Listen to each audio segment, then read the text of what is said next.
It's me, Mario! Woohoo. Have you not like my Mario impression? Have you seen the Mario trailer? I have seen the Mario No, trailer. I haven't yet. It's something. I mean, Is Awful. Is it like the Sonic trailer? Like, has it been released? No, at with least the Mario obvious... looks like fucking Mario. Oh yeah, That's what I was about to say though. Like, the look of it is good. okay, It looks great. I actually think Jack Black as Bowser is a good thing. Is it Jack Black? It's Jack Black. that makes sense. Jack Black as Bowser is impressive. Like, Bowser is pretty good. Yeah, I liked the bit. There's a bit where the fucking weird little penguins Yeah. get bitch slapped. That's fucking hilarious. Jack Black as Bowser, great pull. Chris Pratt as Mario Oh, is no good. that's weird because he was already the Lego man, right? Well, Yeah, but that makes sense. yeah, but he's Yeah, like- but like, that's what I'm saying because he's already, what's his name, Ed or something in it. I can't remember the Lego movie very well, but because he was already there. That's all I think of. Emmett. If I heard his Emmett. That's all I think of if I saw his. Well, heard his so voice. But he So- hasn't got a Mario voice. Like Mario he's is very wahoo. yeah, Mario in his context, like, obviously Mario doesn't talk very much, but he makes those kind of weird noises. Yeah. He's like, and an obvious But bad like- Italian accent. Yeah, Yeah, Chris and- Pratt has kind of put like it sounds like Chris it sounds Chris like Pratt. It sounds like Star Lord. No, it doesn't even sound like Star-Lord. It sounds like No? Chris Pratt trying to do like a weird baby man voice. It doesn't even sound like a baby man voice Like to me. almost To me, it just childlike. It sounds like Chris Pratt is just maybe talking like an octave higher than he would normally. yeah, like he's trying It's to like be he's talking like this, and then all of a sudden he's gone, "Oh, I'm Mario now." So wait, now I'm going to talk like this, and I'm just that little bit higher, so it almost. Oh, is sounds that a all little it bit is? playful. And Why he's didn't they kinda get like- the guy that? But he doesn't even put on like a stereotypical Italian Japanese yeah. accent. The line in the trailer that stood out to me was the Mushroom Kingdom, here we come, and I was like, don't do that. I thought no. that was Toad who said that. Not, No, that was Mario. Oh no. That was God, him. no! Like that's how. But like, the thing is, as well, he sounds American. Yeah, It's almost like it almost sounds to me very like, you know, when Ryan Reynolds plays Pikachu. Like, it's like aggressively not the voice that you would expect it. why didn't they just but get the thing guy is that they did were doing Mario that in? intentionally for comedy purposes, whereas Chris Pratt genuinely Yes. thinks he's done a good job. Oh Yeah, no! Chris Pratt as Mario is weird. I mean, Charlie Day is supposedly Luigi, and Charlie Day as Luigi I think would be quite good because Charlie Day has enough of that like manic energy with him. Like, have you ever watched it? As long as he's got like that. Philadelphia? Yeah. No. Like, haven't it's seen it. always sunny. Charlie Day plays Charlie, and he is he's always like he's like God, and that's like his kind of character. So he kind of has that vocal range and that kind of expression with his voice, where I actually think Charlie Day as Luigi will be quite good.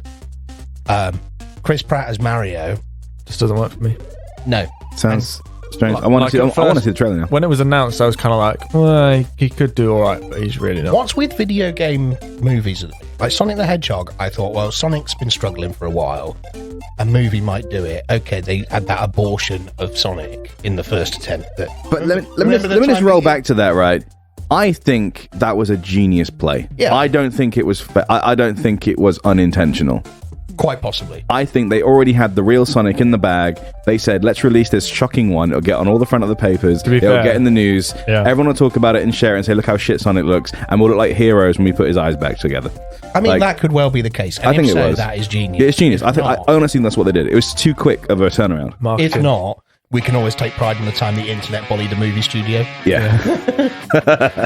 Welcome to another episode of Would a Panther Kill a Raccoon in the Wild? The show we were too lazy to pitch to TV. The podcast game show where two friends argue about the third's most burning and sometimes pointless questions in order to get a much needed point in our season-long contest. In some rounds, the two answerers don't always get to choose which side of an argument they're fighting for, which leads to some quick thinking and often has them mainly persuading themselves, but more importantly, the questioner to believe in what they're saying. In other rounds, the answers get a more open question where they can be far more creative with their choices, but they only get a short amount of time, and whatever they say first, they must stick with, no takebacks. Our special round for Season 1 is Round 3 Fight, where the questioner will pick a universe from which the answerers must pick a character within it, and they must convince the questioner that their character will win in a one-on-one fight to the death.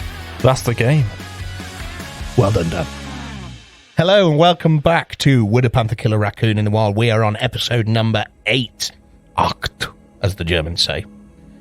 It's pretty crazy up in here with the scores. Kirk, how you feeling, mate?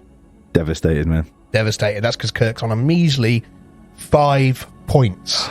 He is doing worse than Russia did in Eurovision. We don't need to give them another reason to nuke us. Dan, how are you feeling? You're on 8 points with me. So we're tied. Sounds about right. And I mean, we've heard comments that people disagree with our scoring. As always, feel free to give us your actual score, the scores you believe. But we've crossed over the median point of what we believe season 1 to be, and we're now on that downward slope towards the final. And Kirk, you really need to pull your finger out your ass. Nah, man, I'm the underdog. Everyone loves an underdog. It's me now. Everyone loves a dundog. I'd also like to say I appreciate all the support I'm getting for my answers for these tough past couple of weeks. I mean, I think what we have to remember is Dan throws his teddies out of his pram when he loses. Other people. If you hadn't had a strop, you wouldn't have won that one. What you on about? I played in the space you didn't. You had a strop because I played in a different space to you. No, there wasn't any space you were playing in. Yes, there was. Guys, we're still arguing about an episode that happened 2 episodes ago. I know. You just had a strop, which caused me to have a strop. You're just a salty bitch. Right, okay. So, as I did round 3 fight last time, in which that saw a pretty interesting battle between Pixar and DreamWorks. Yeah. Mm-hmm. Which resulted in Mr. Incredible being squished by a dragon and a giant snowman. And very tired brain trying to go, how would Mr. Incredible win this? Let's part the kimono a bit there. It was... We recorded that episode after a really long day, and it was about 11 o'clock at night by the time we hit that round 3 fight. We were all fucked. Anyway, I've got a closed question for you boys. And today, we're actually using a very special coin. We're using it it's an arcade token from NQ64 in Manchester, where we went when we were on the lash. It's so on one side, you will see an arcade machine that says 1-Up. And on the other side, you will see NQ64. Mm-hmm. I'd quite like to make one of these our permanent coin. I think so. Anyway, so my question is actually I'm going to call it a classic question. And what I mean by that is it's one of the original that when we thought up this idea, it was on the list. All right. And I can't believe it's taken us this long to answer. I think I know which one it's going to be. This is a classic. Cast your mind back to primary school. Yep. Guys, elementary school for our foreign listeners. Yep. You're in. So this is 5-year-old to 11-year-old. Yeah. And you'll have remembered these kids. You'll remember these kids. There's these kids. I'm going to call one of them the horse girl. Yep.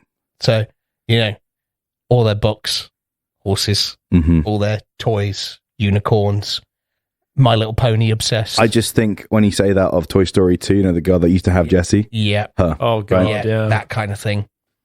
And the should we say, the nemesis of the horse girl in The Dinosaur Boy. I think I was probably a dinosaur boy for a period of time. I think everyone was, it's the people that grow up to be Ross Geller.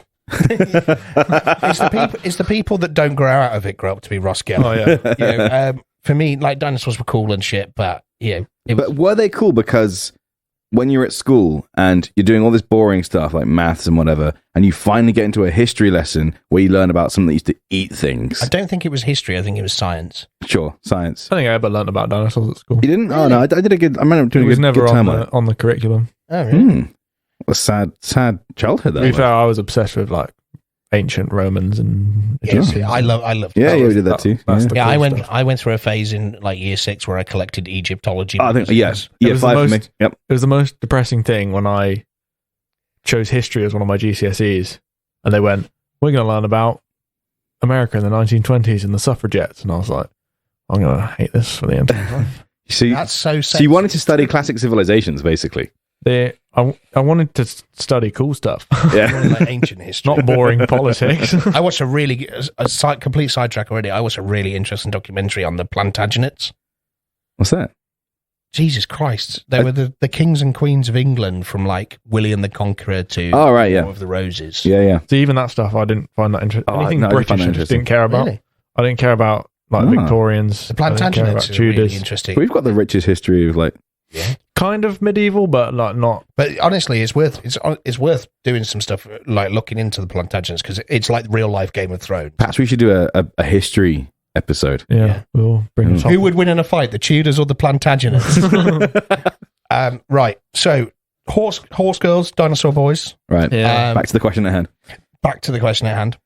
Kirk is your losing, mate. Yeah. Call. I'm going to say heads is NQ64, tails is the arcade machine. Yep. Call the coin. I'm going to go tails, and I want dinosaur if I get a tails. For who's more annoying? Oh. Who's See, more- we didn't get to the actual So, question. no, the question is, Oh, I thought it was who was better. Who's more annoying, dinosaur boys or horse girls? Okay, I want dinosaur boys. So dinosaur boys are more annoying. Give me the arcade. Arcade machine for dinosaur boys being more annoying than horse girls. Mm. Are you okay with this? I don't have a choice, do I? Not really. Oh, he's dropped the coin. No, you got it. It is tails. So Kirk, you believe that dinosaur boys are more annoying than horse girls. Dan, you have horse girls. I hate both. This should be a pretty. See, I don't think I'd ever class myself as a dinosaur boy. I thought they were cool, but that was about the extent. Right. I was a horse girl. Right. Go for it then. Right. Well, the most annoying thing straight out of the gate about dinosaur boys is they get their facts wrong. Oh, So they come up to you. They come up to you and say, "Oh yeah, I love the Diplodocus. It was this," and you go, "No, it wasn't actually that at all." that is not correct. It was not correct. So It was not an omnivore. It was the most annoying thing. They come at you with all these facts. Everyone knows the Brontosaurus was vegan. The problem with dinosaur boys' knowledge is it's based on Jurassic Park. Yeah, sure. We all know that's true. My dinosaur knowledge was never based on Jurassic Park because I never watched it until I think that's probably from now, though. Okay. Mm-hmm. Yeah, but I think that's well, what I based my knowledge on, and I fully accepted that it was wrong. But also, I think Jurassic Park got their information from the same place. All the books at the time got the information. 100%. So we all, everyone imagined dinosaurs as being purely reptilian, and actually they were more bird-like. Yeah, it's really interesting, isn't it? Because you see these concept photos where it's like, oh, paleontologists imagine a dinosaur without all the feathers and shit. Yeah, it's like, this is what a swan would look like, and you're like, that is fucking terrifying. Yeah. Like, no wonder everyone was like, dinosaurs are fucking crazy. Yeah, if the swan was a reptile. Also, dinosaur boys only really like, if we boiled it down, they only like a certain amount of dinosaurs. And that's Triceratops, T-Rex, Stegosaurus, pterodactyl, and that's pretty much it. They won't even know. And you sort of say, well, actually, a shark is pretty much a dinosaur, and so is a crocodile. Nah. Horse girls only like one kind of horse. Horses. But at least horse girls can actually partake in their hobby. Like, boys can't actually go and meet dinosaurs, where horse girls could actually go and ride a horse. But doesn't that make... Oh, I don't know. Well, I guess...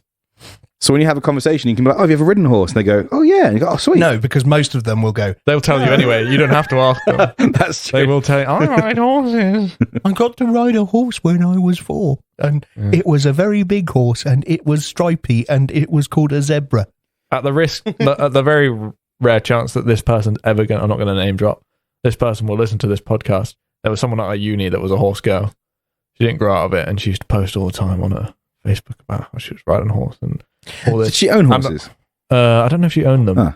That makes sense. Like, but it's a hobby. It's a pet. But she was just obsessed. She was a bit of a horse girl. The thing for me, and I deleted her off Facebook because of it. The thing for me is so a close friend of ours, as a couple, listener, one of our close friends, she owns a horse. She rides horses. She is the adult horse girl, horsewoman. She is the horse whisperer. But she's not necessarily horse girly about it. It's not her whole personality. Mm-hmm. No, it's like she goes, oh, and like you see her on her Instagram, she'd be like, look at the horse. You'd be like, oh, yeah, because it's a pet, basically. It's a really inefficient mode of transport. Like, I'm sorry, complete sidebar. I don't have to take my car somewhere on the back of a car to then drive it somewhere. A horse, if I want to ride it somewhere, I have to take it somewhere to ride it. Mm-hmm. Like fucking horses, man. They're inefficient. Like my car has 140 horses. Like, I suppose it's just like because it's a hobby, I guess. no, and it's animals and whatever. Yeah. But so yeah, like, and that's okay. That's not horse girl in my head. I'd say that's okay. Horse girl is a girl that will take her toy horse everywhere. Yes, or one of them ones that are like on a stick with just the head and you kind of pretend to ride them. Absolutely obsessed with unicorns. Because to me, My Little Pony. Yeah, and to me, the unicorn My Little Pony bridge. Shout out to Cara who's listening to this. The unicorn My Little Pony bridge is that's the dinosaur equivalent, isn't it? Yeah, it's like, okay, a fucking dinosaur boy could go and stroke an alligator if they wanted, and technically it's a dinosaur. But, you know, like the dinosaur unicorn split, that's where they both get into the same territory, isn't it? Where it's like, yeah, both of these are the kind of kids that, imagine you've gone to a family party or, you know, something like that where there's young kids about. I think of like my niece's birthday party or something like that. You're sitting there. They have a theme. And some fucking 4-year-old that you don't know, who's probably got cake all down his shirt and snot dripping out of his nose, waddles over to you with a T-Rex in his hand and goes, "Do you like dinosaurs?" And you go, "No." And they go, "My favorite dinosaur is," and then you have to listen to this kid for like 40 minutes while he sits there and he goes, "Triceratopses are not as good as Diplodocuses because Diplodocuses have big tails and they're much big." And you're like, yeah. And it's like, yeah. And you go, well, you know, and you know, you try and dumb it down to their level, and they go, and you go, oh, well, you know, I always like the Stegosaurus because he has the big plates on his back. And then the kid will pull some shit and he'll be like, Stegosauruses don't actually have big plates. They're actually feathers. And you're like, fuck off. They've got a skeleton on. What are you on about? You know, and that kind of thing. Or you'll go, oh yeah, I really, you just try and engage them. Oh, I really like the Brontosaurus. And they go, no, Brontosauruses are rubbish. You're like, well, fuck me. I didn't just slag off your opinion. Calm down. Whereas the opposite thing with the horse girl is they come up to you normally with one of those fucking really weird looking Barbie unicorn things that are like frozen and they're like a weird pink sort of gloss. Yeah. And they're like, and they've got like fucking rainbow, like real hair, and then they'll just go, and like for the audience, trot along in front of you, and you just be sat and there then they'll just go, nay, when are you gonna go away? And you're like, and they'll do that thing where they'll kind of put the horse up to your face and go, Princess Glitter doesn't like you. Yeah. They will. Okay. Yeah. I feel like James done quite a lot of arguing for us. Yeah. We're just sitting back and relaxed. Nice. I like my niece Amelia. I love her to bits. She's so funny. She is a unicorn girl. Like, she's 3 and she's like, everything is unicorns, but she's not at the point where she kind of like gives you shit for it. Right. So I just like, I'll buy her a unicorn toy, but she won't then argue with me over the semantics of unicorns' superiority in the mythical world like a year 1 would. Yeah. But onto the subject of toys, right? Yeah. Now, the good thing about Dinosaur Boys, and retrospectively, the negative thing about the horse girls, is we mentioned it earlier, My Little Pony. Now, there's a branded, expensive toy that are collectible, right? Now, if you were related to one of these things, one of these people... I'm going to say that again. I might say that again. If you're related to one of these people that fit into those categories, right? You could buy that boy anything dinosaur related. It's a book, a folder, a pencil case, or indeed any kind of dinosaur toy. They're going to love it. Yeah. You go to a girl who's got into My Little Pony. If you bring anything that resembles My Little Pony but isn't My Little Pony, you're in the shit. Yeah. You are in the shit. If it ain't legit. And the other thing, and the other problem that we have with that, Kirk, is as slightly overweight men with beards, buying My Little Pony sets the wrong impression. We can get away with. So I was actually gonna bring that up, that if I were to have one as a kid, as much as I want a little girl, I'd over the two. If it was a dinosaur boy or a dinosaur girl, I'd have the dinosaur boy, because at least I have a moderate interest in dinosaurs. I have no interest in horses. I think that's just like, me and Celeste, we're not sure if we want kids, like, and it's kind of one of them things that we keep putting off. And I'm very much the same. I'm like, if we had a girl, I'd love to have a baby girl, because I feel like you want to be almost want like a daddy's girl kind of thing. Yeah. But then you're like, but there's a risk. But at least. But the other thing is as well is if you have a boy, you get to play with their toys. Yeah, and they get cool toys, don't they? Yeah. So the dinosaur boy. Mm-hmm. I don't think I'd have that problem because my kids' toys is primarily going to be Lego anyway. Yeah, but so it doesn't matter. There is different Lego, isn't there? Like Lego Friends. Even still, Lego Friends. Some of Lego Friends' actual sets are actually really good quality looking sets. It's just the mini dolls that are a bit. Get rid of them. Mm. But like, I'd happily play with them. No problem on my own. No problem. I mean, there's a lot more Lego Jurassic stuff though than there is Lego horse stuff. Lego Jurassic. You're going to run out very quickly with the horse. Yeah, stuff. a load of Jurassic World stuff's come out in it. Yeah. Lego Jurassic. But then I'm happy either way. Then it's still Lego. Lego Jurassic World's pretty good. Don't Power Rangers have like dinosaur themes? Oh, they do. That's what I mean. Well, Mighty Morphin is yeah. That's Mighty why I'd Morphin, rather have. Yeah, Mighty Morphin Power Rangers, the Red Power Ranger. Why is the Red Power Ranger always in charge? That's like a lore thing, because then have you not seen the episodes where the Reds all team up? Yeah, like 10 years later. No, I haven't. No, they bring Jason back from the first season. In history. Yeah, Endgame Eat Your Heart. I think wasn't it Red Rangers versus? I think Power Rangers pulling what Marvel tried to do 10 years in the future. I think it was Red Rangers versus Green Rangers, and they brought all the Green Rangers back to face off against the Red Rangers. I didn't know, or something like that. It was Red Rangers versus. Storm. I think so. Wasn't it just an army of that villain at the time? I don't know. Maybe. I remember Red and Green fighting at some point. Yeah, because and then White got involved. One of my favorite. Yeah, you see, the white ones were always risky, though, weren't they? Yeah, because all the others said like red power, blue power. Yeah. Yeah. But then white guy. But then no, wait. But then it didn't matter anyway because the yellow one was always an Asian and the black one was always a black guy. Yeah, the blue one was largely a black guy as well. Yeah, no, I think he was a mix of both. Oh yeah. Well, I remember because was it Power Rangers Ninja Storm was one I was really into, and they had the red one, the yellow one, and the blue one, and they mixed it up, and the blue one was a girl. Oh, that's cool. Even though normally the yellow one's a girl. Yeah, the yellow and pink are usually the Why? Yeah, it's also weird as well that the yellow Power Rangers wear skirts. The girl Power Rangers have skirts. Oh yeah, true. Oh yeah. It's such a weird. Sorry, we've completely diverted from this question. I guess this goes more annoying: Power Ranger boys and dinosaur boys. This goes back to that question though, because if you were a boy or a girl that wanted to dress up as a Power Ranger for Halloween or something, having the one that has a skirt means that is the girl one, and I want to be that. But obviously now it doesn't matter these days. But back in the 90s, it probably was quite a big thing. That sounds quite cynical of you, Kev. Doesn't matter these days. Fucking kids wear whatever clothes they want. I meant it in a good way. Like, it doesn't matter these days what, I don't know what kids want to wear. Sorry, Power Rangers is such a weird ass thing as well, isn't it? Because it's literally like the ultimate, like, it was a Japanese show about ninjas fighting each other in bright colours.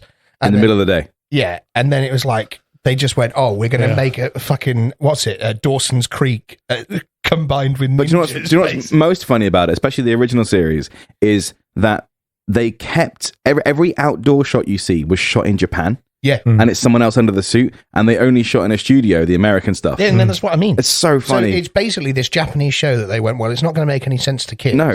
And you see all these blossom trees around, which aren't in America. Yeah. But if we make it so that it's like, a teen drama mixed with ninjas beating the shit out of it. That's why as well, like, you'll see it where, like, when they're talking while they're in their suits, they all go and just, like, move their head massively. And it's like very expressionate with their because it's like, you know that he's going kuchima tutor to cut that out.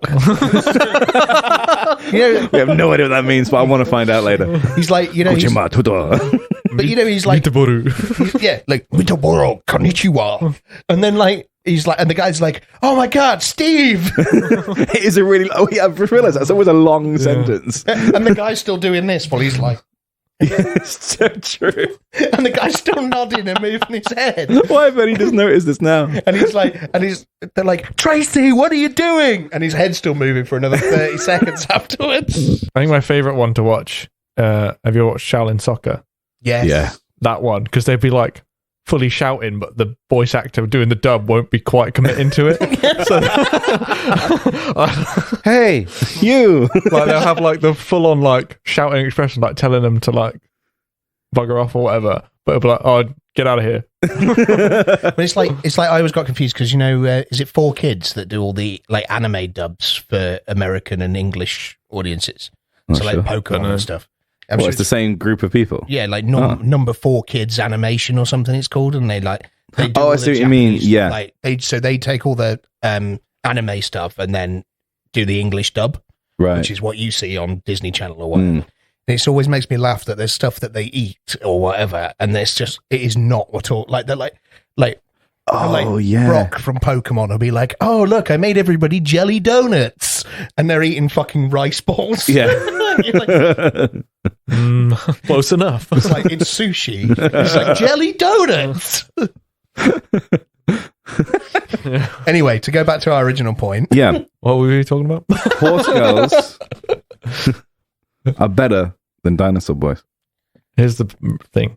Back to where I was originally going with my start of I'd rather have a dinosaur boy than a horse girl as my own child. Yeah. Because at least I can take that boy and take him to like a museum where there's dinosaur skeletons. And I can take him to like a theme park where there's going to be dinosaurs. Yeah. I have no interest in going to see horses. Like, it would be the worst experience for me. If I had a little girl and they were like, let's go see some horses at the farm. Yeah, but they're generally free. I don't care. Yeah, all I'm saying is, though, to see a horse is a lot cheaper than the Natural History Museum's free. It's also a trip to London. Yeah. Or Oxford. Yeah. Still a trip. I'd still rather do that than, at least with dinosaur boys as well. I'm pushing here. It's ever so slightly more useful knowledge than knowing about horses. I'm saying you could become a vet. But for horses, that depends, I suppose. I mean, I feel like a dinosaur boy, however, is more likely to grow up into the science field. Well, yeah, I'm probably reaching there, but maybe. I don't know what goes on inside the heads of. I mean, going back to your point on them having more interesting things to talk about, you could whip out a cavalry book and go, look how many horses are here, love. Yeah, that's true. Look at this. But would they be like, why are they fighting? Steven Spielberg's classic War Horse. Yeah. I saw that in theatre. It's amazing. Oh, it looked really good, actually. Have you seen it? I haven't, no, but it looks so amazing. Good. Like the models of the horses they've got, incredible. Oh. Do you know what I will say probably lends credence to the horse girl being more irritating is that horse films generally are worse. Oh, God, yeah. Like, obviously Jurassic Park is classic. Actually, I was going to mention this, okay? Because, horse films are worse, but I don't mind if because they're that bad. Like things like Spirited Spirit and things like that. That's the only one I can think of. Yeah, so Celeste absolutely fucking loved that because she was a horse girl when she was a kid. But Barbie and the Unicorns, that kind of stuff, right? I can let that go, and they can watch that over and over again as much as they want, right? However, I love Jurassic Park, and if I had a dinosaur boy, they would ruin it for me. Yeah, that is, I could absolutely ruin it for me. If I had a dinosaur boy, that's all they'd watch. If I had a dinosaur boy, I wouldn't show him Jurassic World. But you can't do that. Like, I'm sorry, but they would find it themselves. A bit of friends. Actually, no. I'd show them Jurassic World and not Jurassic Park. I'd let them ruin Jurassic World. That's fine.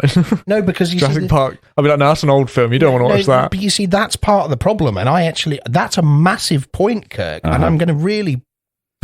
I do agree with that. They would ruin it. That's changed a massive point because Jurassic Park is a phenomenal film. Jurassic Park 1, 2, and 3. But they're going to butcher it by watching it 10 times a day. And it's not even. But it's not even that because they're young and they don't understand classic cinema. Jurassic World with all of its CGI and dinosaurs, they're going to be like, oh, let's watch the bad ones that are newer than the classic. But I'd prefer that. No, because then you're watching the shit dinosaur films. Yeah. And then you'll sit them down. Like, because this is one of my they ruin everything. This is one of my biggest fears as a parent, right? But at least Jurassic World is enjoyable compared to the horse movies. No, but my biggest fear as a parent is Star Wars. If I'm going to sit my son or daughter down for the first time, I'm going to go, right, Daddy's going to show you something that's going to change your world. And that is the love of Star Wars. Get ready. And I'm going to have him dressed up in an Obi-Wan Kenobi robe with a lightsaber ready. And we're going to sit there with me with a Boba Fett helmet on and watch the whole thing. he's gonna fucking love The Rise of Skywalker or something because it's got the massive space battle with all the effects. And I'm like, and it's the one all the toys are in the stores. Yeah. And I'm like, but it's a different kind of appreciation. But then he's gonna watch The Empire Strikes Back. But I'm sure our parents felt the same way when Phantom Menace came out. Like, I loved Phantom Menace. See, actually, my dad really loved Phantom Menace. That's fair. My dad stands by, and I think it's because we were doing martial arts at the time. Technically, from a martial arts point with of Ray view, Parker, yeah. It is one of the most superior lightsaber fights in the entire 100%. saga. That's the only good bit in it. Yeah, so you can kind of bypass the politics. To be honest, I don't mind the pod race scene. It's actually all right. That's good. Honestly, Phantom Menace has more good parts in it the more you look. I think Attack of the Clones is the worst one. Yeah, I would agree. Agreed. Attack of the Clones is the worst one. I used to like it as a kid because of the arena battle. Yeah. But now that I watch it when I'm older, I'm like, this is good. I remember I went filler. to see Attack of the Clones in the cinema for my birthday. And I went with my Anakin Skywalker lightsaber that I got given for my birthday. And I loved it. And then every time I've watched, like, it's the one I skip when I do a Star Wars it's marathon. the most skippable. Yep. Because it is filler. Yeah. But, like, so to go back, Jurassic Park 1, 2, and 3 have the same, almost, no, I wouldn't say the same because I've got a Star Wars tattoo, but have the same kind of iconic nostalgia. And it's the same kind of impact on my life. Yeah. That Star Wars has. Here's the other thing that goes on the other side of that is even if you love the films that you could never get sick of them, here's the problem, right? You have a kid that you're looking after, you got something else to do. They only want to watch Jurassic Park. Yeah. So you put it on and you got to do something else. You can't then look away from the screen. Yeah, no. You love this damn film and you're going to go, oh. Yeah. You can't even get your work So done. I think my I other would point. genuinely disown a child. Like, if I would genuinely disown a child if I was like, oh, do you want to watch Jurassic Park? And they were like, yeah. Which one do you want to watch then? And they were like, what's the fucking latest one called? Jurassic World Dominion. Jurassic World Fallen Order. If they wanted to watch Jurassic World The Rise of T-Rex, I'd be like, get out. I would Get out. To be honest, I wouldn't be making it because how young would they be? Like 7, right? Primary school. I think my first kind of interaction with dinosaurs for them would be Land Before Time. That'd be Land Before and Time's Disney's sad. Dinosaur, right? That'd be what I'd subject them to. The Good Dinosaur. The Good Dinosaur. Yeah. It's not great. Land Before Time has some really sad bits though, doesn't it? Yeah, they need to learn. Land Before Time is The film Dinosaur with Aladar. Yeah, I was going to say Disney's Dinosaur. What about that fucking awful sitcom they had? Remember Dinosaurs? The weird puppety. I'm the baby. God, that's Gotta horrible. love me. I wouldn't subject that. anyone to But that. Barney's a dinosaur. Barney is a dinosaur Let's not from our forget that. imagination. But dinosaurs are definitely more like pushed on children. Yeah, I know what you mean. Yeah. I disagree. Because I feel you're more likely to get a dinosaur girl than you are a horse girl. Wow. I disagree. I would say dinosaurs are very pushed on boys to be the horses that is pushed onto girls. The So, unicorns, yeah, at least. horses Yeah. are- I suppose, Barbie and unicorns. Unicorns is the thing there. I think the thing is, dinosaurs are the boy thing. As when you they're the main boy thing. It's dinosaurs and then like soldiers, isn't it? Really, cars. Whereas girls, it's not horses. It's Barbies, dolls. I think with girls, dress up. as opposed to horses. I think with girls, it's a weird one, and I get your point, and I'm agreeing with your point. And the point for me is, dinosaurs are almost every boy at some point will appreciate dinosaurs. Yeah, and probably go through that phase of having the bucket of dinosaurs and the T-Rex that they carry everywhere with them, and the one who, when they're going to bed and their dad or mom's trying to get them into bed, they're going rah, and they have like the fucking dinosaur pajamas. Yep. Right. Girls. That's my point. It's not as difficult for a boy to become a dinosaur boy, whereas girls, they've got to go through a bit more of a funnel. Got to have that interest. And this is what I was about to say. Which girls makes them rarer. Horse girls are like, I would say 9 out of 10 boys are going to be dinosaur boys at some point. Yep. Maybe only 5 out of 10 girls are going to be horse girls. If that. But they are going to be horse girls. They're going to be intense, but let's not ignore the fact that in this party, 90% of them, these fucking dinosaur boys. if you've got a party with 20 kids and you've got 10 boys, 10 girls, you've got 9 dinosaur boys and then 1 horse girl. I feel like you're now arguing for Kirk. No. Yeah, I know. I'm I'm milking this in. That's but I agree with you. Yeah. But then what? But they'll all be talking to each other. But and the horse girl's coming straight to you. No, because the horse girl's galloping around the dance floor. But here's the difference, right? Is you would go to 9 out of 10 of those birthday parties for the boys, and they would be dinosaur themed, like there'd be like dinosaur hats and dinosaur balloons. But the one horse girl whose birthday you have to go to is so fucking extra. Yeah. Everything. Yeah. I think there's a bit. You've all got to dress up as princesses. I wouldn't mind that, because what the parents might have to do is get an actual horse for the day, or a pony or something. And it will stink.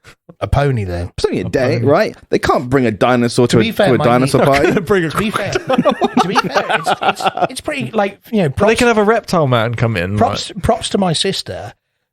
I would say, like, my niece, she loves unicorns, but her real passion is Peppa Pig. And so animals in general, I would say. And for her birthday this year, we all went round and she set up like a gazebo in the garden and had like hay bales and farm stuff all around, and it was nice. And actually, there's a cheap way of doing like a like a birthday party. Do you get any micro pigs? Yeah. Do you get any micro pigs? If you do a dinosaur party or a farmyard horse party, at least a little bit classy, then it's fine. Yeah, I could go to many a dinosaur parties where they've set up some like fern-looking things. Like maybe like some dinosaur eggs. You don't get that dinosaur party. What you get is you get a function room. You get the little fossil digging sandpit. Amazing. A function. No, but this is the problem. Is the horse girl, because horse girls are generally wealthier as well. Oh, 100%. Yeah, they go over. The parties are better. Yeah. Whereas the dinosaur boy, you have a balloon. 9 out of 10 people, what you'll get party hats that have little stegosaurus spines. Yep. Oh yeah. Dinosaur napkins. Yeah. Dinosaur foil balloons in a function room in like a rugby club. Yeah. Yep. And plates. And plates. Velociraptor plates. Oh yeah. And that'll be it. And instead of going through, we set up a sandpit where you could dig for fossils and they just go, have some cake and a T-Rex goodie bag. Yeah. And that's it. That's it. And then you'll end up with and those goodie bags will almost always contain one of those little parachute guys. Yep. That you drop out of a window the first time, it gets tangled up and you can never use it again. Yep.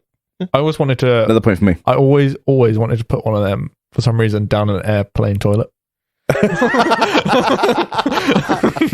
you know? So complete sidebar again. Complete sidebar again for this. Sorry, I think I'm going to call it there. Kirk. I think Kirk won that. Yeah. Dinosaur boys are more annoying. Before we go to they come in force. Another thing for the another one of those things was Action Man. Did you ever have Action Man? I had have a lot Action Man. A lot of them. Action Man was the Barbie for boys, right? Yeah. And I had, but it was so much cooler. I had loads of them. Right? I had one where he fired little boomerangs, and he had a Jeep. And I had one that was, and the reason why I thought of this was because of the parachute guys. I think we had the same one. It was like a big parachute harness thing that you threw out the window with it in, and everything. No, mine attached to a kite.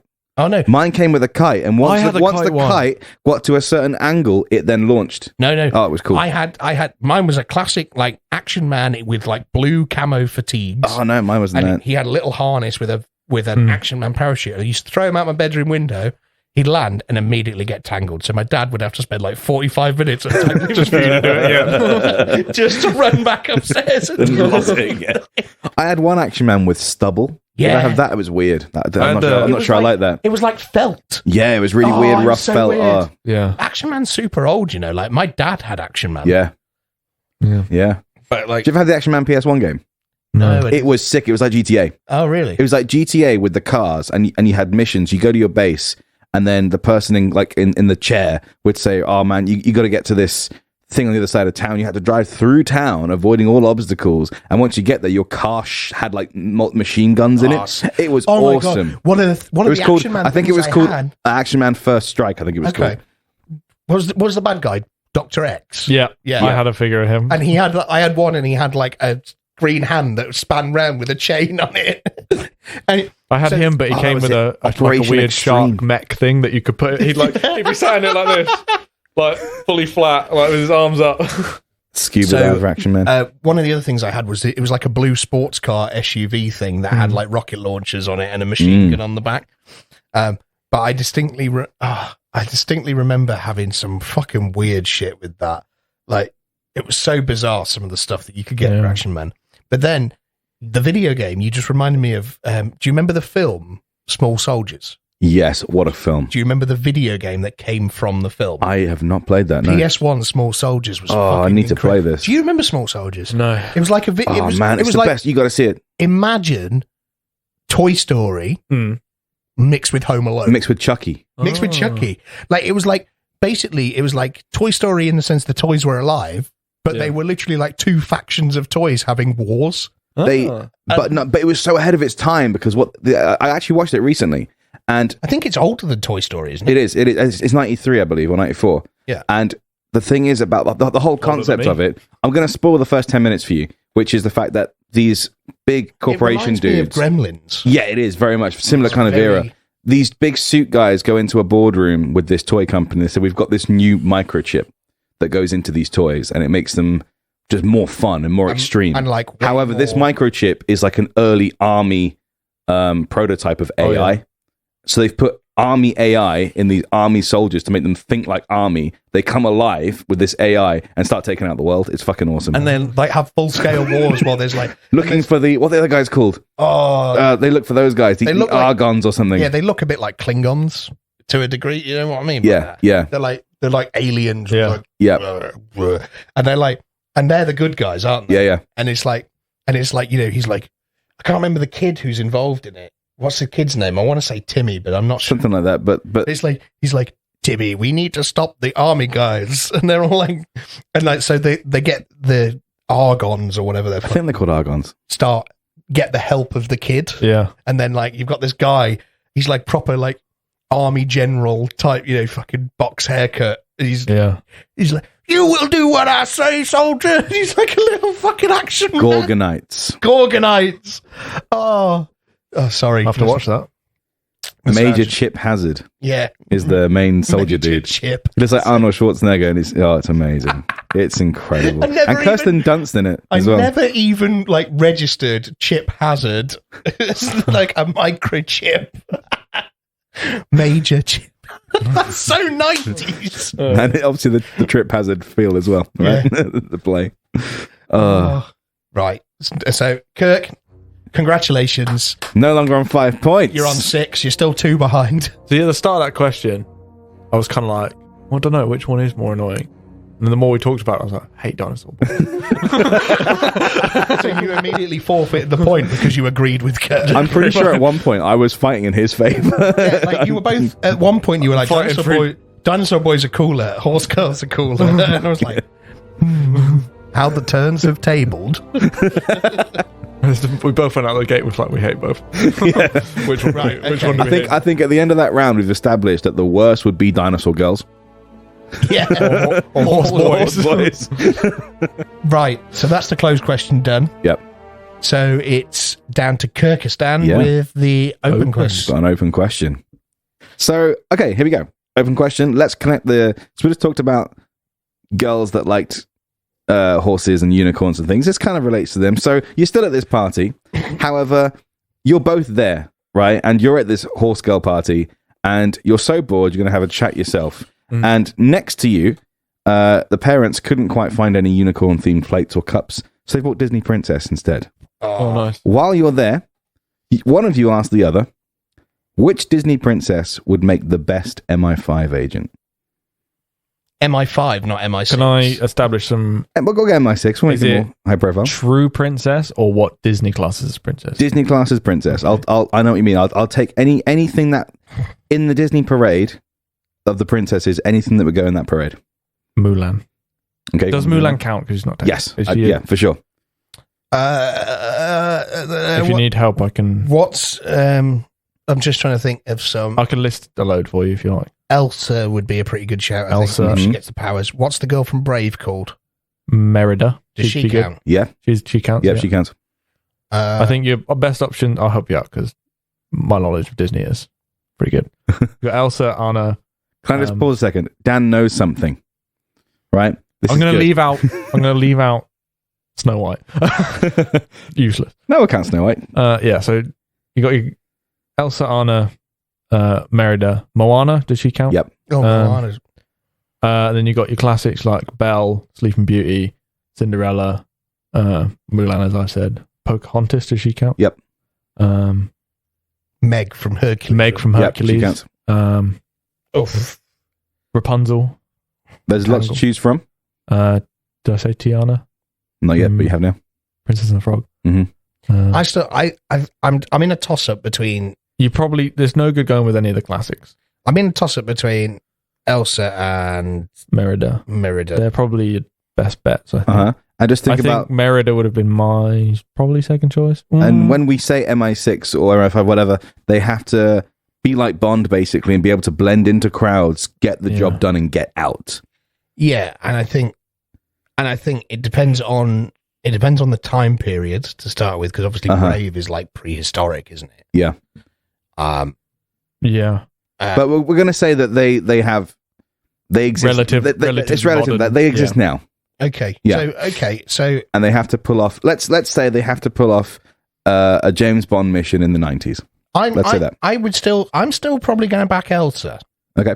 And I think that's because Elsa's power, like Elsa, if she wanted to, Elsa's got a bit of a panic alarm. Like if it all goes to pot, freeze. Got a temper. Yeah. So okay, I'm going to go with Elsa because I do think Elsa, if she dressed down, could pass for any blonde woman. In fact, you know who she kind of looks like is one of the ones from Incredibles. Is it Incredibles I'm thinking of? Where is it? What's his name? Syndrome? Mirage. Is it Mirage? She kind of looks a bit like Mirage. She does a bit. Okay. So if you imagine, I could see Elsa in like that little suit, the black cat suit with her hair tied back. And, true. Yeah. Okay. So I'm going to go with Elsa. Okay. Nice. I imagine MI5 agents as like James Bond with like more of a kind of suit type. Well, James Bond still wears the bulletproof vest. Yeah. But like, is it Moneypenny? She wears a bit more like. Yeah. It's not over the top. Like it's not so like you meet. It's not like Black Widow over the top spandex kind of thing. No. You meet with Agent M basically. It depends. It depends on the kind situation, though, doesn't it? Yeah, it's that kind of situation. Yeah, a little more formal than kind of. Does Elastigirl count as a Disney princess? No. Oh, no. That's too much. So if we then because everyone who listens to the show, that's what they're tuning in for, right? Let's now strip away the Disney stuff and just take them at their core values. Yours speaks Chinese. Yours is Nordic. Yes. Right? Yep. So you have that advantage. Got those languages. But let's think about the 90s and think about the deals with China. You've gone for a really good one where they can speak Chinese, they can infiltrate China. I also went for my favourite. We've never really had a problem with Iceland or any Nordic country, really, not for many, many years. I'm probably going to kick myself in the teeth here, but is that not also a good thing? Unsuspected. I also disagree. Because I think there's been a fair few James Bond villains who have been like, true, Swedes, Scandinavian. Yeah, that's true. Like I'm sure I remember like a James Bond villain from the 90s who was like proper like Swedish blonde with like a scar. He was like, hinga, hinga, hinga. Oh, true. Die Another Day. They go to the ice, don't they? Yeah. So that's not bad. Yeah. They've got something there. So there's also that Asian guy with all the diamonds in his face. Yeah. Die Another Day was a fantastic film. It was terrible, but I love it. To me, because I grew up in the Pierce Brosnan. Pierce Brosnan is James Bond. And obviously Daniel Craig is a different kind of James Bond anyway, because they went away from gadgets and slapstick to more action. Yeah. Pierce Brosnan as the classic kind of James Bond, I think is, and that Jaguar XK in British Racing Green, mate. I saw it for real. It's in a museum with the fucking minigun and the rockets. I was like, yeah. That's what I mean. It's one of those really terrible films. But I love it. It's got the Vanquish in there. It's the one I've watched the most. The Vanquish, but the Vanquish gets dicked on by that Jaguar. It does. I'm sorry, that Jaguar is just something else. Anyway, so okay. Yeah, it's definitely. So yeah, I think Elsa, once she's gone through her character arc, Okay, yeah. is Yeah, quite, we'll say at the end of the film. it's quite well rounded. Like The end of which film? I've got The first two. one. Yeah. He's got two as well. You both got two. Well, Your second film sucks, though. It's so bad. Well, both Frozen films are bad, so yeah, to be honest, I haven't really watched them They're- in all. Like, I mean, you both sing, which could be useful. you've got a dragon. I do have a Guardian Dragon and a Lucky Cricket. Yeah, I true. have a snowman Yes, You have ice a powers. snowman. and ice powers. I'd take ice powers. You've got over a cricket. discreet watchman, and you've got Yeah. a snowman that's going to melt in the sun. and ice powers. And ice I'd powers. leave Olaf behind. If I were you. Yeah, He would just I ruin think it so. for you. I'd leave Josh Gad anywhere, to be fair. Genuinely, I think the ice powers come. Like, the reason why I picked Elsa was for the ice powers more than the character. Mhm. Like, don't get me wrong. I think Elsa's probably got enough character in her that she could stay cool under pressure. See, I was going to say, she's got a great catchphrase, and like, to be fair, I think she'd probably make a better villain than anything. She could be a good villain. She could be like Goldfinger, but with ice. Wasn't she originally meant to be a villain? I think so. Yeah, And yeah. but then, But even then, as an agent, they could say, "Oh, that 009 As an got me agent. again." as an agent. As an agent, I really thought you said as an Asian. as an agent, As an Asian. If Elsa was Mulan, as an Asian.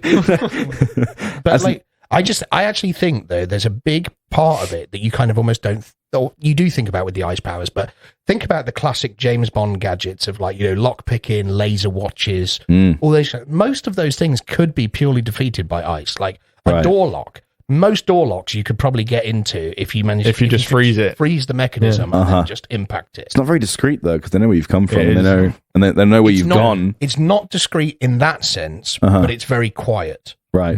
It's very That's true. It's not like she has to go, let it go every fucking time she wants to. True. Does she need to be in a cold place for it to work, or can that happen anyway? No. She, okay, cool. she makes things cold. Okay, cool.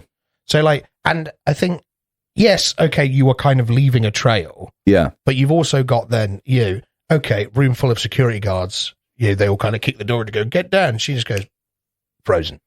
And she walks straight out. And then what's it going to be like? Okay, the evil president person, Goldfinger, whoever she's trying to get to, goes, "Damn it, Elsa, you." But it's hardly the fucking end of the world, is it? Like, everyone knows when James Bond's been somewhere.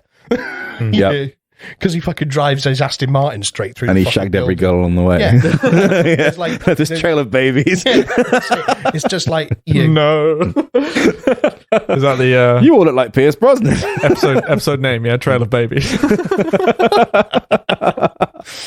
But it's like But Elsa has obviously great powers and things, but she's not necessarily. There's no proof of her being martially nimble, whereas Mulan is. Yeah, I agree, and has had vigorous training with the chose Chinese army. Mulan because she basically did it. Like, she Yeah. snuck in to the Chinese army. Yeah. How did I miss that? She snuck into the Chinese army, and then she also, once she got kicked out of the Chinese army for being a woman, she then snuck into the temple that the Huns were in.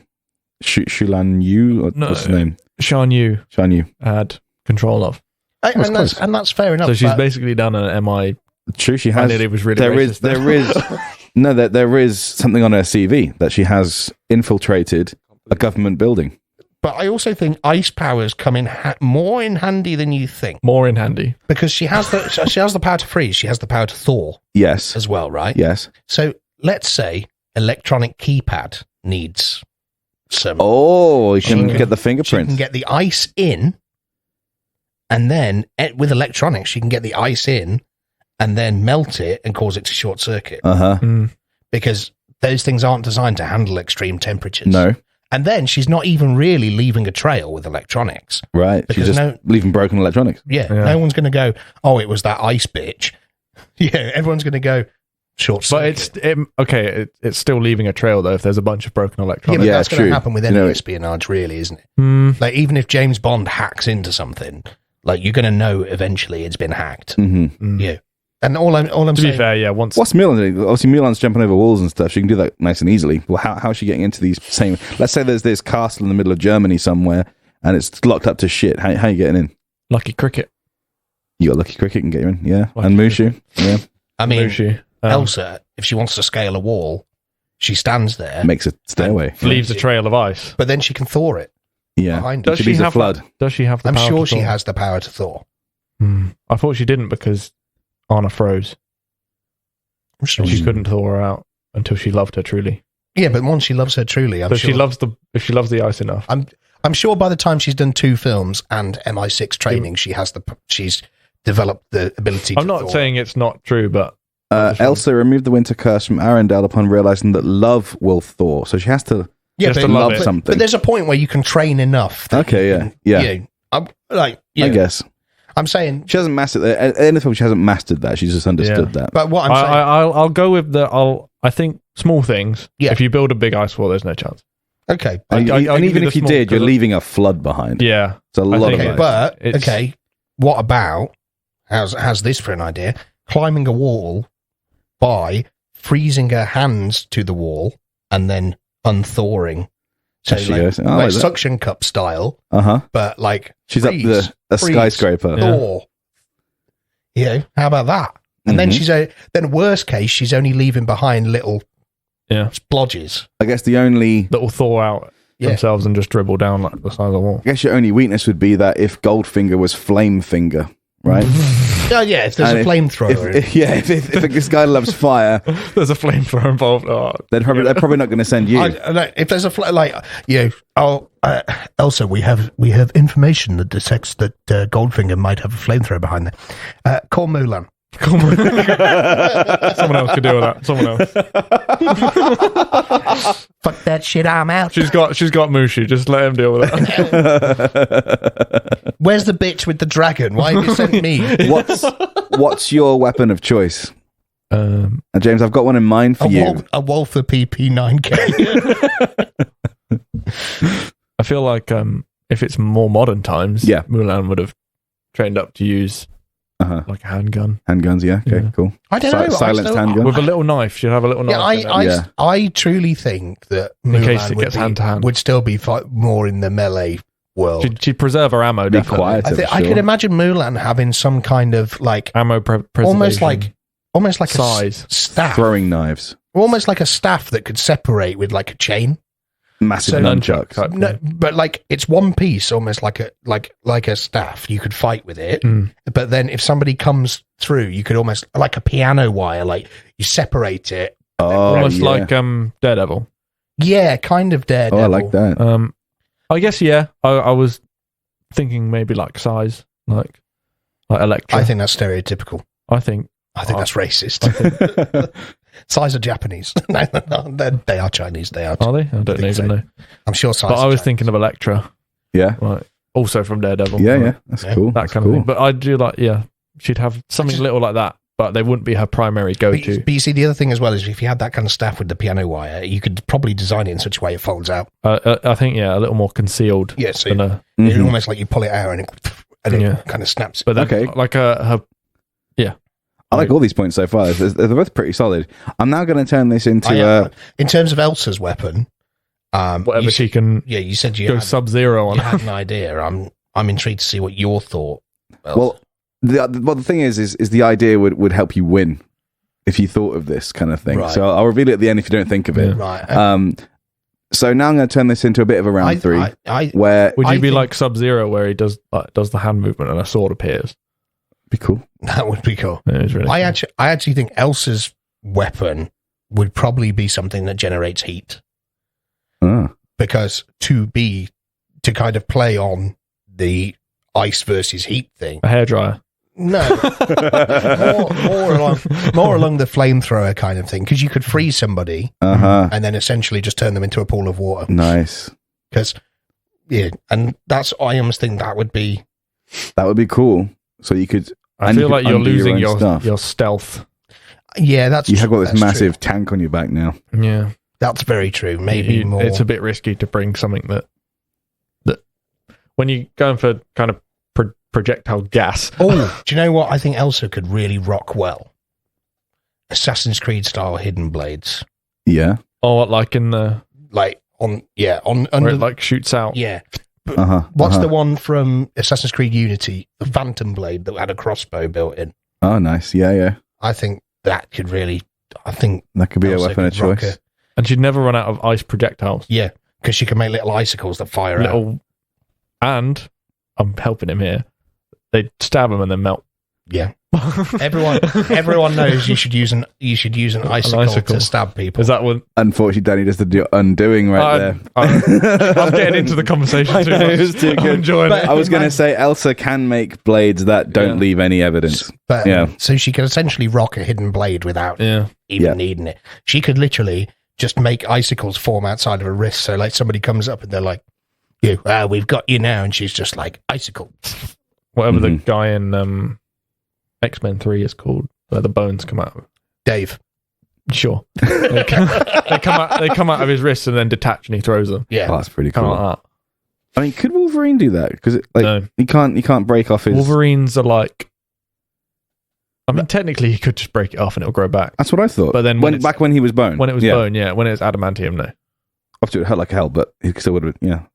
Yeah. Why didn't just do that? Anyway, so what you saying? I was going to say, let's make this into a little bit of a round 3 fight where your two governments have pinned you against each other. The Chinese government versus Norway. Yeah, basically. And you're both secret agents. Right. And you've turned up, or even better, you've both been sent to take out the same person, but both governments want the... Oh, it's like an Assassin's Creed multiplayer. But they both want the certificate to say that they took that person out. Is that how it works? Is you kill somebody and then like out your fucking 90s dot matrix winner. In my universe, yes. You get to frame it, right? You got to peel the fucking hole punch sides.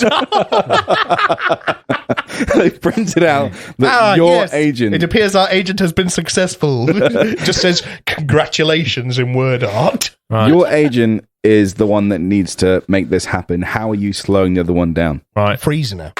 Let's get down to business. Let's say you haven't seen them essentially, but how are you slowing them down before you see them? Freezing every door. Okay, like that.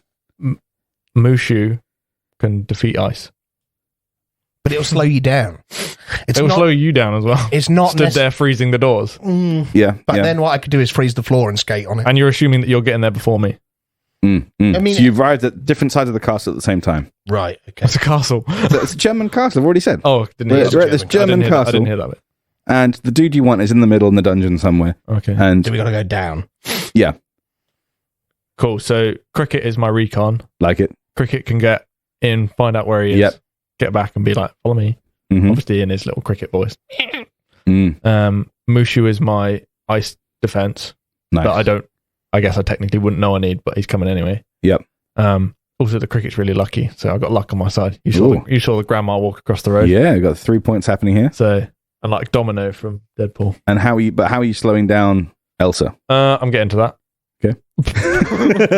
I don't think I need to play the slowdown game. So I think with Elsa, ice can be used to speed things up because you can essentially just skate the whole way there if you want. Yeah. Or you could, in theory, use your ability to freeze to like say, right, let's say I'm imagining there's like a castle courtyard, right? And there's like big walls. Am I in the right kind of area? Yeah. Right. So to get down to the courtyard, she could literally just fucking jump and then like freeze herself to the side halfway so she doesn't break her legs and jump again. Okay. So how, with the like certificate. I'm not saying it would be also subtle. While being so it needs to be subtle. They are MI6 agents. Yeah. They need to be. So that's what I was about to bring up. The police can't know you're there and then arrest you. Right. That's what I was about to say. With all that, with the certificate, if Mulan went in and was the successful one, but they both did it at the same time, and all this ice was found, and Elsa got framed for it, would it still be a win for me? Like if Elsa got Elsa got the blame. Yeah, as in like you could prove that you made the killing. Like if I go in, take the photo and go. Yeah, basically. Yeah. And then Elsa gets there and be like, oh, he's already dead. Better get out of here. And so then because of all the ice, Elsa would get the blame for it. I mean, that is a fair point. You got to be careful. Like you've got all this ice, but you need to be careful with it. I mean, that's a fair point. Obviously, the ice does thaw, so it depends on the conditions. I think if you did take your flamethrower with you. Well, no, you see, I've swapped to the Assassin's Creed Hidden Blade. Okay, yeah, you have, yeah. And actually, I would almost say that the advantage for Elsa is Elsa doesn't need to get as close. True. Because with these ice projectiles, we could essentially, as long as you're in a line of sight, yep, Elsa could do it from a distance. Elsa could essentially. I've got a handgun.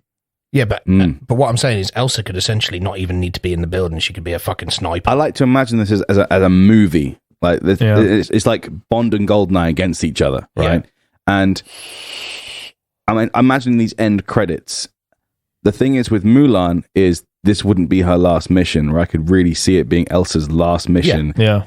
On her own, I think she'd be wicked. But against someone, she'd panic and then have to like freeze everything and leave all this trail. So although she might win and get the certificate, I think it might be her last one. I think that depends on the approach, because like I say, I think Elsa could probably be more of a sniper and, find somewhere and use the ice projectile. Ice sniper. And just essentially, as long as she's got a line of sight from it, because obviously the problem with this dude is in a dungeon. The problem with a handgun is a handgun has an effective range.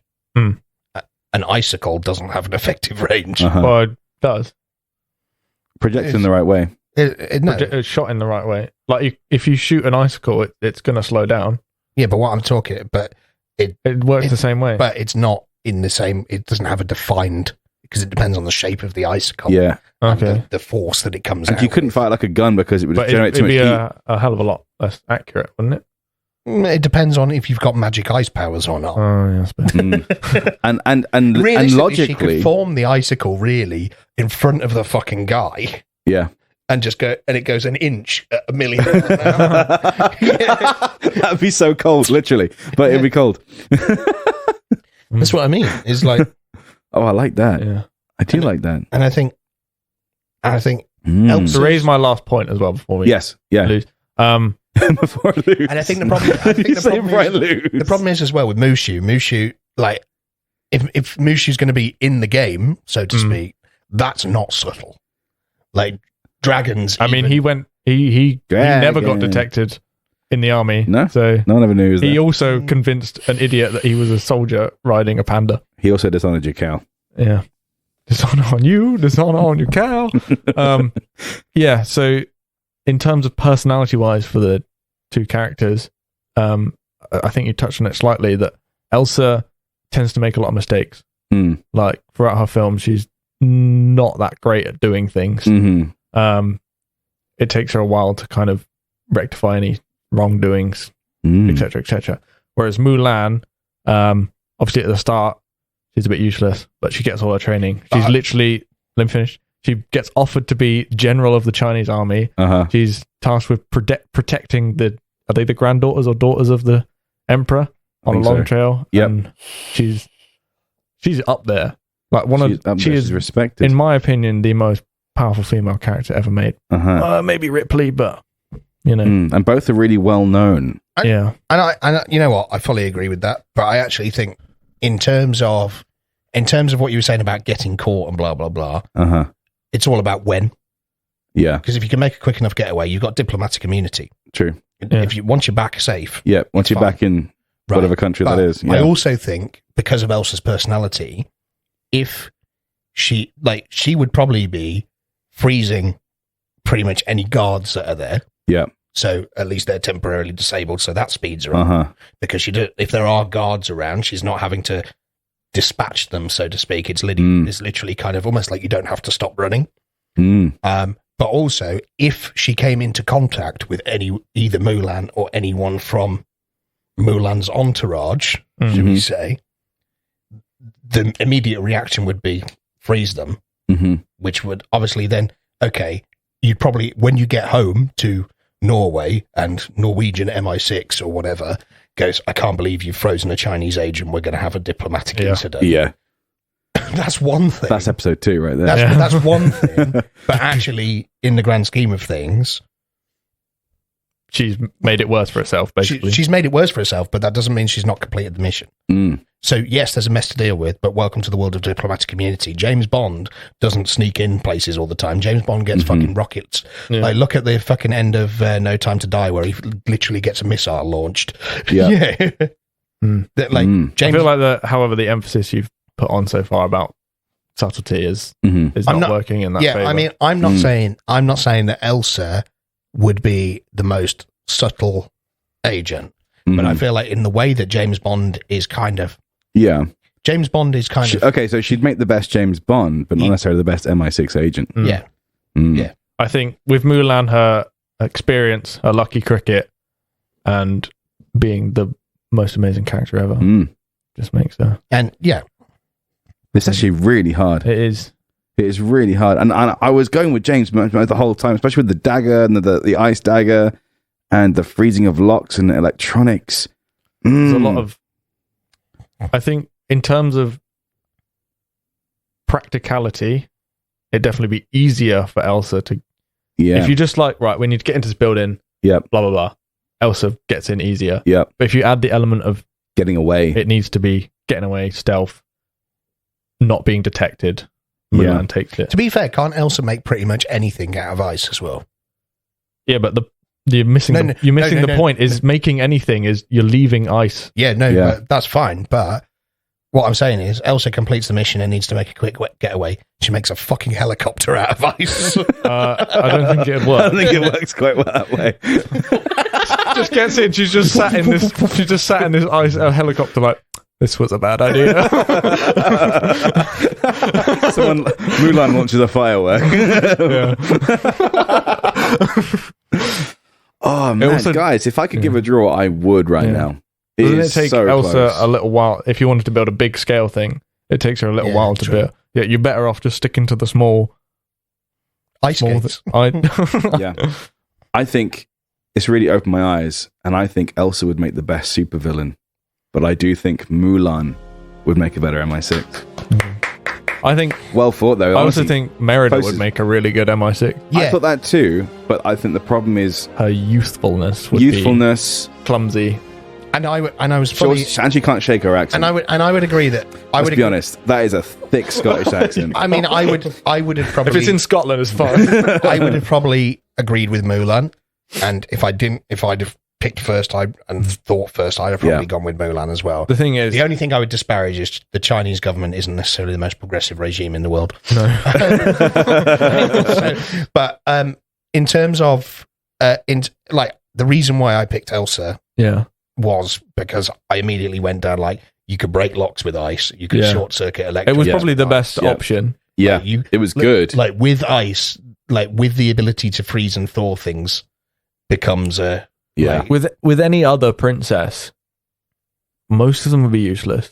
The only other one apart from Merida that I think would maybe be able to have a chance is Meg, because she's got that. She's very cool, calm, collected. She's got that. She'd be a bit more like Meg would almost be your kind of classic Bond girl agent. Yeah. As gets the job done. She would need to be trained. Yeah.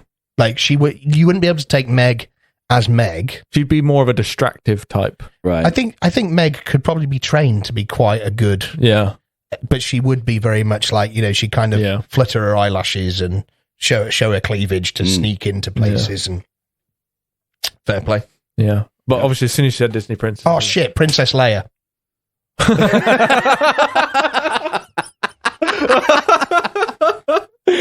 Is Princess Leia a Disney princess? Yes, she is. I mean, technically now. Technically. She may even well be in the parade right now. Because now the Star Wars... Princess Leia would have dicked everyone.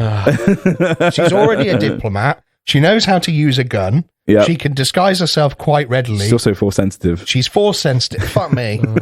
Damn. Missed the trick there. Guys. But yeah, as soon as you said Disney Princesses, Mulan, my favourite Disney film, it came, I was like, there's no way I'm letting James have that. No. My favourite. No, GG, Dan. That was good. It was honestly I really enjoyed one of the closest ones, actually. I actually have, I'm not going to use it now that you've brought that up.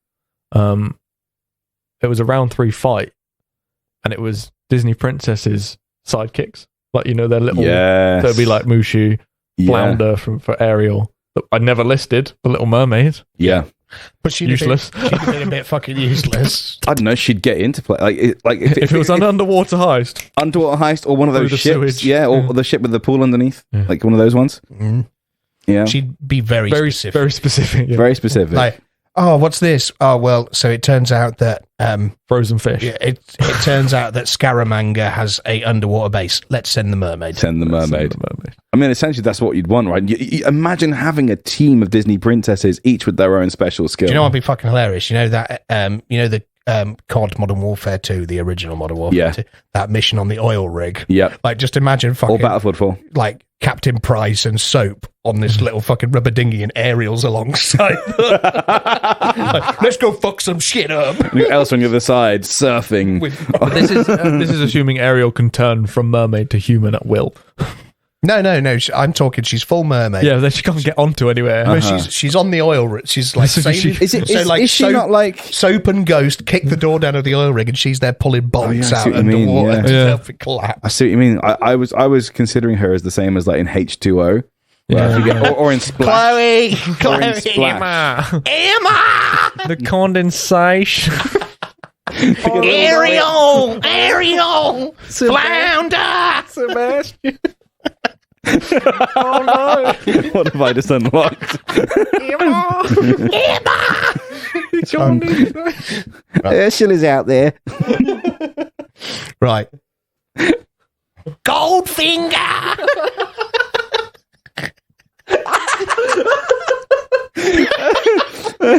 James. Christ. It's wonderful. Right. Right. Okay, guys. Let's do. So scores. Dan has just taken the lead. Yeah, 9. So Dan has 9. I have 8. Kirk has 6. Yep. So Kirk, Creeping. I need. if you can win this from me, Yeah, a little bit. there's a chance that we have a competition on our hands. I'm ready. We're going to go hard. However, we know with my questions that they can be Very random. And can you've be been do or die. You've been talking about this since the last time we recorded. Yeah, Dan's been desperate to do a round 3 fight. Like, Dan was willing to let our recording session go to like 3 a.m. Yeah. just so he could do a round 3 fight. I do. Round 3 fights are my favourite. Like to ask. When we get rid of round 3 fight as our That's going to be all my open questions around 3 right, it's going to basically Dan's round 3 fights are going to carry on as open questions. More than likely. Let's be honest. Where is it? There it is. Emma. Okay. Oh, I wrote this quite a little while ago, so it's got some interesting ones. My round 3 fight is called Tag Team. Okay. Pretty self-explanatory. You're going to have a tag team. You're going to pick 2 characters. Yep. I like to build rosters in my spare time. Yep. Doesn't like to post on social media. Instead, likes to build rosters. Yes. Sit there going, oh, who shall I put on? He is winning fantasy this year, to be fair. Yeah. I'm losing the other one. Winning one, losing the other. So I'm going to give you the roster. Yep. And who you pick determines the secret answer. There's always a secret. The secret. So the we secret pick tag one team. and you tell us who the tag team is. Yeah, pretty much. Gee. Fuck. Last time we did this, it was like, I don't want a swordfish, and then got a hamster's body or something. So, as you can probably guess, the first ones I'm going to give you are pretty useless. I'll give you, this is some stuff I'll give away. The first lot are not known for any kind of combatability. Right. At all. Okay. Maybe one at a push. Very big push. The other ones are like, these are going to be your, like, guys to go to. So are we talking like brains and brawn? Like Pinky in the brain. Maybe not brains, just brawn. And no, I mean like fodder. Okay, right, okay, Right. So here's you're gonna pick your fodder, and then I'll give you the. So basically, if Mac and Mr. Incredible come up, I've got those down. They will not. Right. Here's your roster. You don't have to. Again, it's not a pick as you hear. I want Muck. Can't have Muck. He's not on here. It's not a pick as you hear. It's wait for all of them and then pick. Okay. Or whenever you like. So we've got Mickey Mouse, Barney the dinosaur, as we brought up earlier. Nice. Postman Pat, Bob the Builder, and Peter Griffin. I'll take Peter Griffin. I want to Peter Griffin so bad. He can fight. He was the one I said at a push. He can fight. He's probably got Who's the second one again? So you got Mickey Mouse, Barney the dinosaur, Postman Pat, Bob the Builder, and Peter Griffin. Ooh. Well, Barney the dinosaur. Yeah. So I've written on here, and I can prove it to you, that your pick determines the other person's thing, but it doesn't really matter. So the options for this is no particular order. The options for your tag team, who you don't get to choose who you get, are John Wick, Frozone, Darth Maul, the Indominus Rex, Master Chief. Come on, there's one perfect team right there. So you've picked Peter Griffin, Yeah. which he was paired with Darth Maul, which means Kurt gets Darth Maul. I'll take it. And you picked Barney the dinosaur, who was paired with Frozone, which means you get Frozone. Okay. I feel like I've got a bit of an ice theme going on this episode. Yeah, you've got your previous knowledge Yeah. from your icicles. I'm just glad you didn't get Dominus Rex. Is that what you wanted? I didn't want Dominus Rex. Sick. Yeah. All right. Okay. So we've got Peter Griffin and Frozone. Yep. So, I mean, obviously Darth Maul's a bit of a formidable character. Mhm. Frozone can immediately take Barney out of the fight. Right. Sorry, Barney. You're ice, baby. I'd say picture it as Barney is fighting. Is it, so it's not 2-on-2. Peter Griffin. It's like 2 1-on-1 fight. Well, no, it's 2-on-2, but I'd like in the fight you'd have. They're in the wrestling ring and only one can go at a time. Yeah. Yeah. Because Okay. my next move would have been Frozen freezes Barney, then Peter can like chicken fight Barney, but just basically smash bits off him because he's frozen. Sure. Are we taking Barney at full value, or do I still get the man in the suit? You can have the man in the suit. Nice. So Which I've one got. you'd prefer that, right? So I've got foam Then the other one. like protection, so you can punch as much as you like. I've stuck my man in the suit. He's okay. He can take a punch. In terms of these guys, what we talking in terms of the wider world of like I basically want to know, do I get the Peter Copter? No. Do I get So, like Kirk says, the way I pictured it was in a wrestling ring. right? Yeah. Like, But It's SmackDown. it's, yeah. so You don't get, so Chair. Frozone can have his little, like, skateboard yeah, circle ice thing. yeah. I will give Darth Maul his lightsaber, but, Does Peter Griffin get the surfing bird record? no. Peter Griffin gets, Well, everybody's heard only when about the Frozone's bird. out. Because Frozone can surf. Only when he's out can he sing the song. yeah. I'm going to say Darth Maul can't, like, use the Force that well. Like, Okay. he's not, like, Yeah, because I was going to say It's a like, dumbed not down just version. He's- He's mainly martial combat. yeah. Okay. but he still has a lightsaber. He can Yeah. do, like, minor Force pushes if you like. Nice. Can push it back. Because he doesn't really use the Force in Phantom Menace, does he? He just uses Just to it to show off. open a door. He's not much of a Force user. Yeah. Darth Maul's all about the lightsaber skills. Yeah. So He tends That's to what use, his race is, he isn't it? tends to use the Force more to augment his, just to, martial like, when he skills. opens the door. or like to help him jump higher and Yeah. flip faster. And Yeah. Yeah. So that's kind of his. Mm. I feel like I got the worst second character. You think? Well, Frozone. Yeah, I feel like I would have like maybe I see Indominus Rex. Maybe he like that's not It's just rage. a Isn't it? vibe, but Yeah, I'm kind of glad that one didn't come up. yeah, I feel like John Wick or Master Chief been a better pull.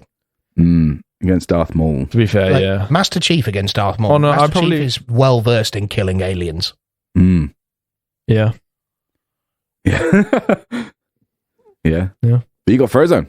But I got Frozen. You got Frozone. So I mean, I was going to say Frozen would freeze Darth Maul's lightsaber, Mm. but he would have to freeze the hilt so that Yeah. the switches couldn't be activated. Okay. Because otherwise, if you just like, my immediate thought was like he'd like almost cap off the ends. But Oh, yeah. but It would obviously, probably just go through it, wouldn't yeah, it? like you just melt it. Like Yeah. you turn the lightsaber on and then just go. So you'd have to freeze the hilt Yeah. in order to make it inoperable. You'd have to take into account that Frozone doesn't know what a lightsaber is. Mhm. Frozone must have seen Star Wars. We're assuming that because Darth Maul is actually there, Star Wars is not a film. Oh, we're assuming that. Do you think now. Darth Maul's seen The Incredibles? I think Darth Maul probably has seen The Incredibles. No, we'll assume that. I think when Darth Maul got like his first Disney paycheck, We'll assume that they You all got Disney come. Plus. They all come from their respective universe, Yep. but in each of their universes, they don't know about the other one. Yep. right? So Barney the dinosaur So doesn't Family exist in any Guy, of them, Family Guy, etc. it purely exists as references to other Yeah. things. we're so us now. Our universe is whatever we watch is just watching other universes. Yep. Right. But whereas all those other universes don't have. Yeah, well, Family Guy, no, Star Wars exists in the Family Guy world. Well, that's irrelevant. It's not irrelevant. Though, This guy looks a lot like the Darth Maul guy. Whatever. We'll just assume that my Peter Griffin is not that good. I can't. We'll just assume if we're reducing Darth Maul down to his martial status, right, of martial arts, he's got a horned head, man. He's just going to run at Frozone.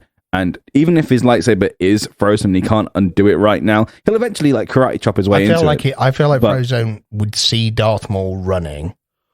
But he has got force powers in terms of... freeze his feet to the floor. Okay, fair. Usually the immediate thought is freeze the horns. Yeah. But then that just gives him a slab of ice to run forward with. Freeze his feet, so that limits his movement. I want to make a point, but I really don't want to be helping someone. No, go on. Go on, make your point, Dan. Only because it's helping you. Let me think. How was I supposed to? It helps me. I'll wait and see if I can find a point that helps Kirk as well, and then I'll say both. Okay. I'll hold it. I mean, so I think Peter Griffin can wail on Barney pretty well. I think if Barney is the man in the suit, Barney's mobility is limited. It is. So yes, Barney has the additional protection, but he doesn't have the So you swing at his head, and it's like he's wearing a foam helmet. Right? Yeah. But he swings at you, and it's like he's wearing foam gloves. There is that problem.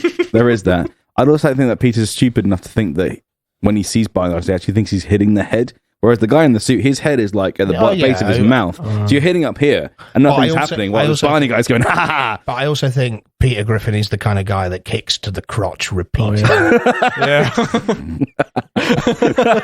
Yeah. Peter Griffin doesn't fuck about. He wears glasses. I think Barney would get a nice shot of the glasses and try and use that against you. But it's canonical that Peter Griffin's weird because when he fights the chicken, he can just take it. But then he trips over and he's like, Peter Griffin, you see, you're fucking with a guy who's watched every episode of Family Guy multiple times, right? Peter Griffin canonically doesn't actually need those glasses. They are from a doctor's costume. So you can fuck with the glasses all you want, but he doesn't need them. I'd like to point out that the guy in the Barney suit must be pretty fit to be able to cope in that all day, everyday filming. Yeah. So you don't know who's under that.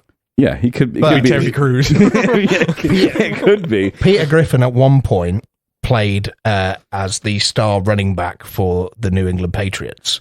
So he's like Peter Griffin, according to Tom Brady, is the fastest moving fat guy he's ever seen.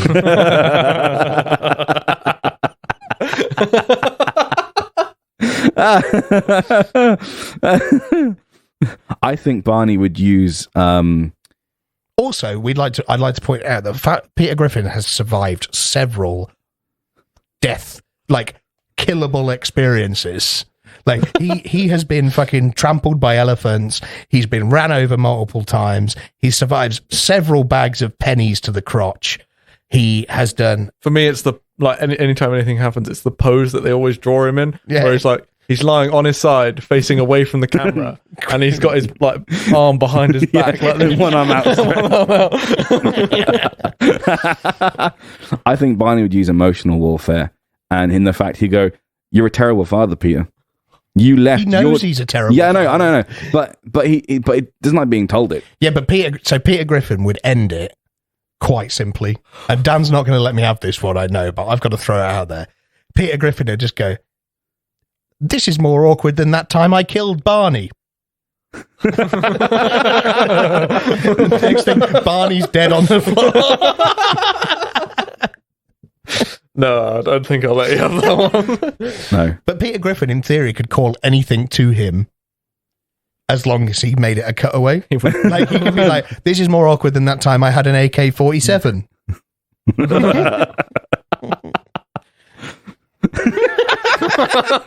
Barney would surround himself in children and say, "Now shoot."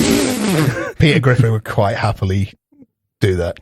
God. Jesus. I think Peter Griffin has, once again, calling back a Family Guy thing, Peter Griffin has quite happily driven drunk through a children's playground and driven with swings with children still attached. If we're talking about a character that makes the worst things ever, Barney created both Selena Gomez and Demi Lovato. I think that's quite harsh on Demi Lovato. Not saying Camp they're the most Rock. terrible people, but let's not forget about Camp really, Rock. She's so good. She's really good. Were Selena and Demi both in Barney? Yes, they're both in Barney, and they're like 5-year-old. Yeah. Oof, that's. So I've got that creation on my side, Yeah. I If think you're ready, come and get it. That's the one I was. and every time he gets punched, hi, baby bop, hi, baby bop. that's a really good Barney impression. Now, I'm 99% sure that Barney exists in the Family Guy universe.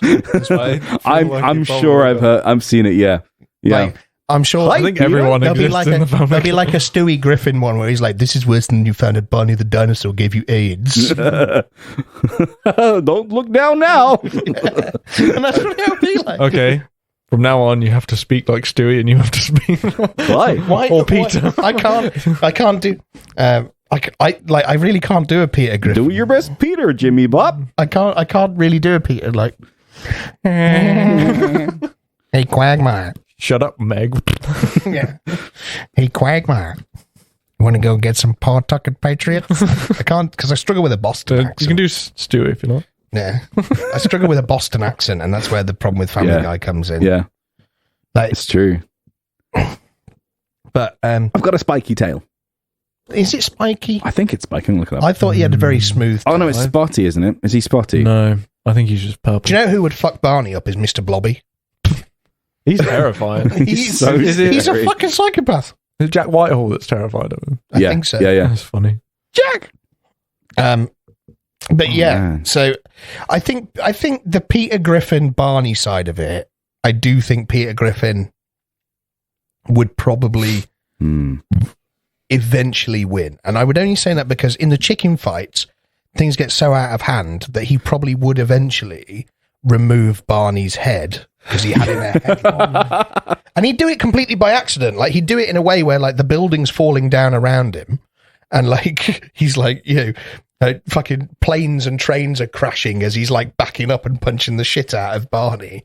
But eventually I think he'd get the head off and that would be okay.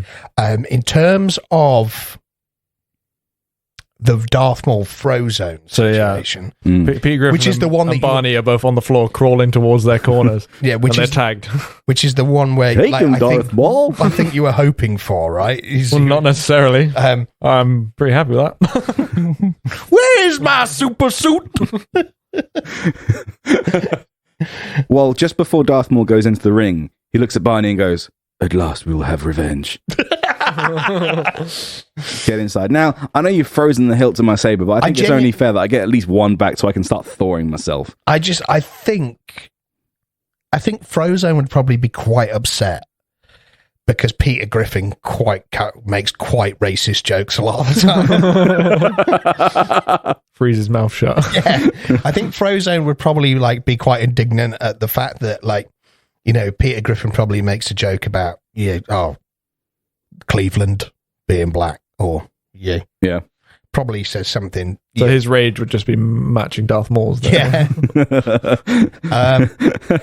He'd be pissed off that he hasn't got that he can't find his super suit. No, you'd think he'd turn up in it, right? Yeah. I think Frozone, the advantage that Frozone has with that is like if you're talking wrestling arena with the ring in the middle, Frozone is not limited to that ring because he can like make the ice paths and kind of fly with those per se, which gives him some assistance. I can. Oh my god, my head has just gone into what if this was an episode of Gladiators Yeah.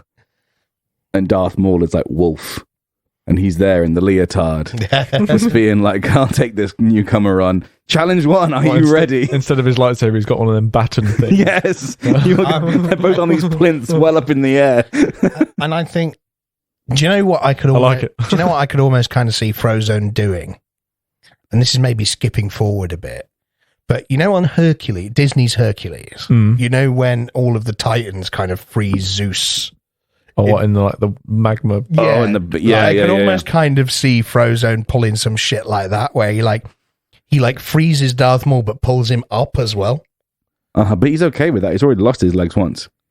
True.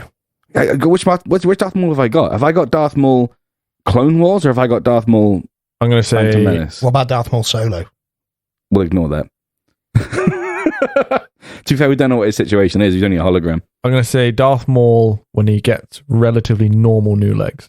Oh, nice. Yeah, cool. 'Cause at one point, he's like a weird spider. Yeah, that's like this weird spider thing. I'll forget that. Are the new legs still robot legs? Yeah, but Yeah, they're they are. like They're like the human first legs. ones he gets are like General Grievous's, where they're big claw things. I hate them. We'll just go back to where he looks normal. Yeah, I think that plays into Frozone's favor, because if Frozone freezes the legs, this is like the Elsa thing. They're electronics. Yeah, true. So it's Darth not just... Maul's used to not using his legs for a while. Yeah, but what I'm saying is it severely limits Darth Maul, doesn't it? I mean, let's be honest. Darth Maul does things by halves. So... his face. I get the point just because he made that terrible joke. Yeah. I'm not going to give James a point, but I'm going to deduct one from you.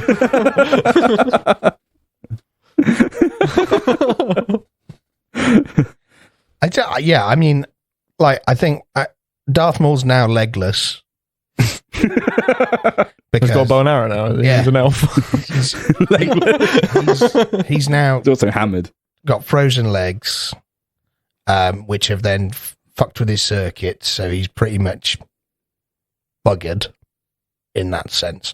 How does Darth Maul shit?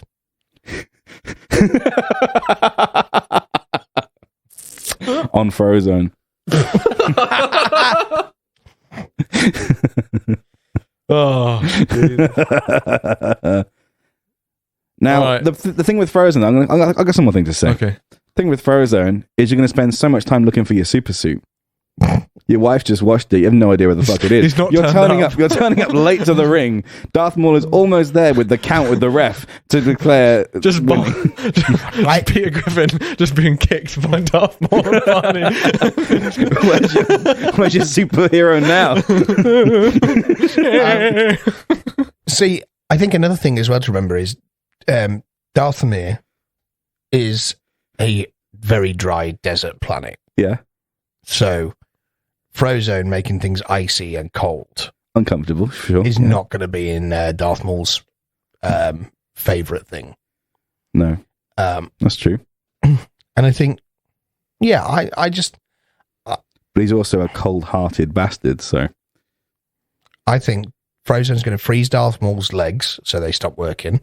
And then when the legs break and he's like still running around as a torso, like the Black Knight from Monty Python's Holy Grail, he'll freeze Darth Maul's colonoscopy bag to the floor. And then he'll take his little fucking skateboard thing and just start flinging it at Darth Maul's head repeatedly. Nice. And then what he'll do is while Darth Maul's like getting pissed off with that, he'll freeze Darth Maul's hands to the floor as well, and then pick up Darth Maul's lightsaber, cut off his head. I think Frozone would be in too much astonishment watching Darth Maul fling around with the hood just stay up on his head. He's got the horns to keep it there, right? And he's in there going, Yeah, but he's not how are you flinging doing anywhere. this? It's frozen to the floor. And then it comes with like a, Darth Maul's got his double sabers out and he's just spinning it repeatedly. No ice is getting to him. guy's got no legs, so You got no legs. He got no legs. So- He got no fans. so if he's doing lightsaber twirls, he's fucking himself up because he's on the floor level. So Yeah. he's actually basically He's, cutting. he's cutting into the mat. Yeah. He's basically cutting a hole in the floor that he's going to fall into. So let Darth Maul spin the lightsaber around, cut in the floor, right? And Frozone's just going to basically go around in a circle as Darth Maul's kind of like following him round, Right. trying to throw ice at him in the hope that he'll cut through the mat and through the floor Mm-hmm. and just fall into the ground. And then Frozone will just freeze it over. I can just imagine it being very much like a Spanish bullfight. Like, yeah, come here, and one way. With the cloak out and everything. I think I'm. Darth Maul's- I think I've won. Darth Maul's inside the Barney suit. I'm going to give you one last thing. You know, like in wrestling where they're having a match. Yep. And then, like, suddenly the music will come on and another person will come walking out. Yeah. Yeah, Well, each of you get another person. Who to you come got? out. Who you Master got? Chief. Okay. Oh, from the list. Yeah. From the list. You take a Master Chief. You got Indominus or John Wick? We'll take Indominus just to cause chaos. Cool. So the doors open up. The Halo music's playing. Oh. And out walks Mickey Mouse. Because that was his pair. And the Jurassic World theme starts playing. Yeah. And out walks Bob the Builder. And they fight each other for the title. Mickey Mouse. Mickey Mouse is like in everything else but Disney. And I mean, South Park, Family Guy, anything that parodies Disney, Mickey Mouse is a vicious bastard. Like, have you seen Mickey Mouse in South Park? Yeah. Where he's like, oh, we're going to fuck the Chinese. Bob the Builder's been in none of that. I genuinely watched one of the episodes of South Park yesterday where just after Disney had bought Star Wars, he's like, I get the lightsabers, I get the tauntauns, and the Chinese can't do fucking shit about it. Well, the good thing is Bob the Builder's going to You come... goofy motherfucker! I'm gonna fuck your shit up! Bob the Builder comes tooled up. Yeah. Literally. Come to the toolbox full of things he can hit you with. He's going to take those... First thing to do is take those ears off. So now you're just one circle, bitch. He's the one that walks in with the crowbar, yeah? Yep. But also, you have to remember, Frozone works for Mickey Mouse. He's like, Frozone, get your bitch ass over here!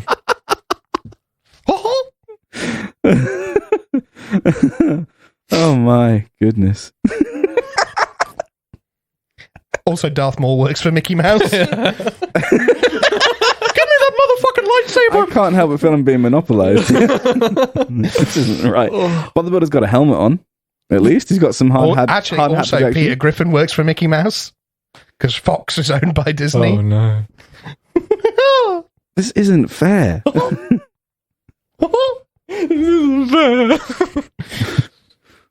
about to get gangbanged, bitch! So I've got everyone on me now, apart from Barney the dinosaur, who I'm sure is owned by Disney somewhere. Well, considering half the kids go on to be Disney stars, Do you know what? he's probably owned by Disney. People listening, I'm going to Google, is Barney owned by Disney? Is Bob the Builder? I don't know. The Lions Group and HIT Entertainment. I don't think it is Disney. Thank God I've got Barney. Well. Barney wins. Bob the Builder's also owned by Mattel. Oh. Damn. Same universe. That's Disney versus Mattel. I can't see that ending well at all. And then Mickey Mouse basically just like pulls out a walkie-talkie and he's like, bring it in, bitch! And then the Basically. fucking Millennium Falcon flies in and just shoots the shit out of Bob the Builder. Fucking hell. My team is mass protection with Barney, solid aggression with Darth Maul, and tooled up by Bob the Builder. What you got? I've got Mickey Mouse. Yeah, what's he bringing to the table other than, I can control people, because my creator has money. He owns everything. Yeah, Other okay. than corporate Okay, exploitation. but go through your three characters. Right, so I've got And- Peter Griffin. Yeah, what does he bring to the table? Well, he can actually fight, as proven by Okay. the chicken fight. Bring some fists. Right. Also, he has the ability to somehow not die constantly. Okay. Also, Semi-immortal. he's a raging alcoholic from New England, so he's fucking solid. He's an ex-NFL player. He's an ex-boxer. He's an ex-Olympian. You're just counting things up on your fingers. He's been an astronaut. He's been to space. I'm sure in episodes he has been incredibly unfit, though, if you're going to go by that. Yeah. You can't just pick out the good stuff and leave out the bad stuff. Good stuff. The good stuff. You can though, because I was going to say because shit. Then you can also be like, oh, you didn't mention that Barney's a notorious paedophile, did you? So Barney can dance, Okay. just like Muhammad Ali. he was Han Solo for a bit. He was Han Solo for a bit. I'm trying to remember all of the things that Peter Griffin's done. He's best mates with Jesus.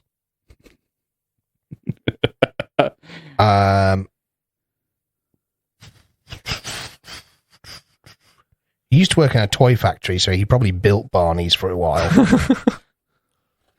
I looked up Barney movies just to see if it'll help me out, and it's just got worse. Bedtime with Barney. Barney songs and more Barney songs and the best of Barney songs. And Frozone is basically if Barack Obama and Elsa had a baby. Mm. So he's got ice powers like no one's business, and he's an actual fucking superhero. And then Mickey Mouse has the entire corporation of Disney behind him. Like Disney, like I'm telling you, Mickey Mouse. In fact, another thing, right? Another thing about Peter Griffin, he fought Vladimir Putin. Another thing, and then became best mates with Vladimir Putin. Another thing about Mickey Mouse is Mickey Mouse turns up, like the fucking, the lights will show. Mickey Mouse won't fucking raise a fist. Mickey Mouse's bodyguards will be there, and they will literally just, you might as well be fighting a SWAT team. Isn't his bodyguard just Goofy? Frozone brings his wife. Wake me up inside. Wake me up inside. It's like it's you must have heard that classic joke, right? The one about Mickey Mouse and Minnie Mouse in divorce court. I don't think so. So Mickey Mouse and Minnie Mouse are in divorce court, and the judge says to Mickey Mouse, Mr. Mouse, so what you're saying is you'd like a divorce from your wife, you claim, because she's stupid.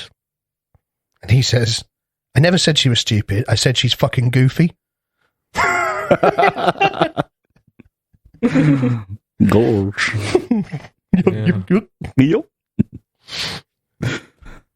Isn't it weird as well? Think Goofy is a dog, and Goofy's family are all dogs. Yeah. Pluto is also a dog. Apparently, Goofy's actually a cow.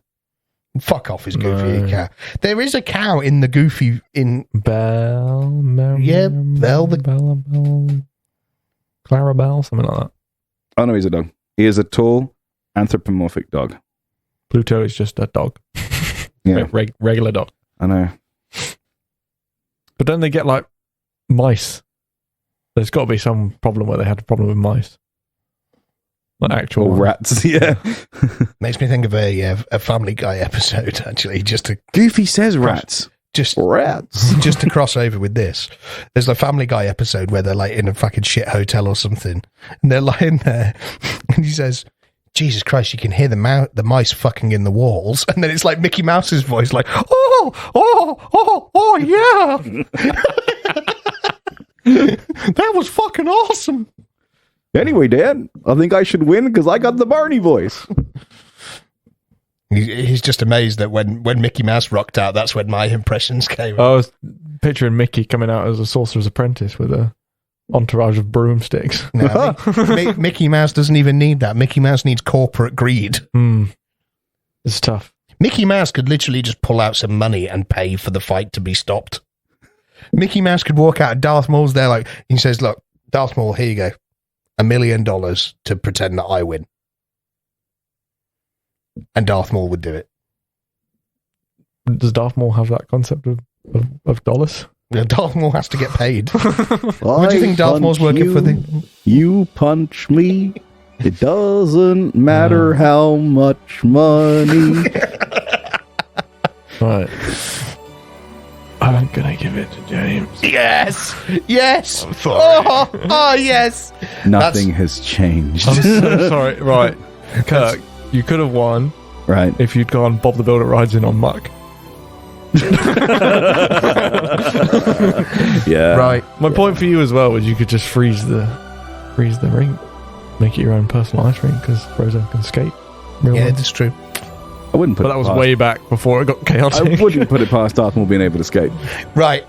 So that ends the episode. I think. Fuck me, that's a lot.